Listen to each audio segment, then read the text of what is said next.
ہم جائز اور ناجائز مال اکٹھا کر کے نا، ہم سے جب کوئی شخص پوچھتا ہے کہ کس کے لیے جمع کر رہے ہو، بچوں کے لیے، آپ ناراض نہ ہوئیے گا۔ بچے تو بیچارے بالغ ہونے کے بعد کہتے ہیں ابا جی سے کہ وہ اگر آپ ایک پلاٹ بیچ دیں تو میں کاروبار کر لوں، تو وہ تو بیچ ہی نہیں رہے۔ تو شروع سے تو آپ کہہ رہے تھے بچوں کے لیے جمع کر رہا ہوں، کہاں ہے بچوں کے لیے؟ یہ تو آپ کے نام ہے، ہر چیز پر قبضہ آپ کا ہے، کنجیاں ساری آپ کے پاس ہیں، ہر چابی آپ کی دسترس میں ہے بھائی، کہاں ہے بچوں کے پاس؟ سن لو اور یاد رکھنا، اللہ کی کتاب کا فیصلہ یہ ہے، اگر آپ چاہتے ہیں کہ میرے بچے میرے بعد کسی پریشانی کا شکار نہ ہوں، تو اس کے لیے باپ کا امیر ہونا ضروری نہیں، باپ کا نیک ہونا ضروری ہے۔ آپ یہ سمجھتے ہیں کہ میں بہت زیادہ بینک بیلنس چھوڑ کے جاؤں گا تو پیچھے میری اولاد آسودہ زندگی گزارے گی، میں بہت ساری زمین جائیداد چھوڑ جاؤں گا تو یہ خوشحال وقت گزاریں گے، انہیں کوئی تکلیف نہیں آئے گی؟ ایسا نہیں ہے۔ قرآن مجید کا یہ فیصلہ ہے کہ آپ کے پیچھے آپ کے مال، آپ کی جان، آپ کی اولاد کی حفاظت تب ہوتی ہے جب آپ تقوی چھوڑ کے جاتے ہیں، پرہیزگاری چھوڑ کے جاتے ہیں، نیک نامی چھوڑ کے جاتے ہیں۔ یہ قرآن مجید ہے، یہ سورہ کہف ہے، یہ حضرت خضر علیہ السلام ہے۔ یہ ایک گاؤں میں گئے ہیں جناب موسیٰ کلیم علیہ السلام کے ساتھ، گاؤں والوں نے مہمان نوازی کوئی نہیں کی، لیکن اللہ کے ان پاک باز لوگوں نے ایک گرتی ہوئی دیوار سیدھی کر دی ہے۔ اور جب جناب خضر علیہ السلام سے پوچھا جاتا ہے کہ جناب آپ یہ گرتی ہوئی دیوار سیدھی کر رہے ہیں اور یہ لوگ وہ ہیں جنہوں نے پانی تک نہیں پوچھا، تو یہ قرآن مجید ہے۔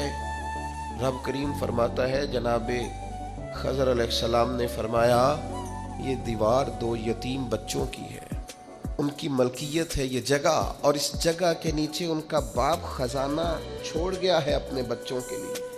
اگر یہ دیوار گر جاتی، خزانہ ظاہر ہو جاتا، تو ان بچوں کا مال لٹ جاتا۔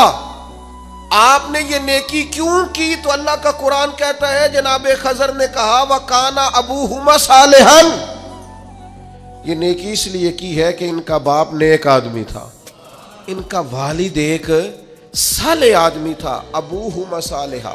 حضرت عبداللہ ابن عباس اس آیہ مبارکہ کی تفسیر میں فرماتے ہیں یہاں بچوں کی نیک نامی کا ذکر ہی کوئی نہیں، بچوں کا نام ہی نہیں کہ بچے نیک تھے کہ بد تھے، صالح کے بچے ہیں نیک ہی ہوں گے، گمان یہی ہے کہ نیک ہے، پرہیزگار ہے، لیکن فرماتے ہیں یہاں صالحیت کا ذکر ہے تو اولاد کی نہیں، باپ کی۔ آپ فرماتے ہیں سن لو لوگو، یاد رکھو، صالحیت چھوڑ کے جانا، اور پھر اگر تم نیک نامی چھوڑ کے جاؤ تو پھر اپنے بچوں کے لیے پریشان نہ ہونا، رب کی رحمت ان کی حفاظت کرے گی۔ تمہاری فصل کو کوئی برباد نہیں کرے گا، تمہارے خزانے کو کوئی لوٹے گا نہیں، تمہارے پیچھے تمہاری اولاد اور تمہارا گھر ویران نہیں ہوگا۔ شرط یہ ہے کہ صالحیت چھوڑ کے جانا، تقوی اپنے پیچھے چھوڑ کے جانا، اپنے پیچھے نیک نامی چھوڑ کے جانا۔ حضرت عمر بن عبدالعزیز رحمۃ اللہ علیہ سے قبل جتنے بھی بادشاہ تھے کروڑوں اربوں کی جائیدادیں چھوڑ گئے وہ، لیکن ان کا حال یہ تھا کہ ان کی اولادیں ایسی شراب کباب میں الجھیں کہ دو بادشاہ تو ایسے تھے جن کے بچے جامع مسجد کے سامنے بھیک مانگا کرتے تھے۔ اور جناب عمر بن عبدالعزیز رحمۃ اللہ علیہ نے آخری وقت میں اپنی بیوی کو کچھ نصیحتیں کرنا چاہیں تو وہ کہنے لگی اللہ تعالیٰ آپ کو آپ کی نیکیوں کی جزا دے، اولاد کے لیے کچھ نہیں کر سکے آپ، کچھ نہیں ہے ہمارے بچوں کے پیچھے۔ آپ نے فرمایا بلاؤ نا بیٹوں کو، تو بیٹے حاضر ہوئے تو حضرت عمر بن عبدالعزیز کہنے لگے بیٹا تمہارا باپ بزدل تھا، جائیداد نہیں بنا سکا، اسے معاف کر دینا۔ کہا بھاجی آپ بزدل کیا مطلب؟ تو ہر میدان میں ڈٹے رہے۔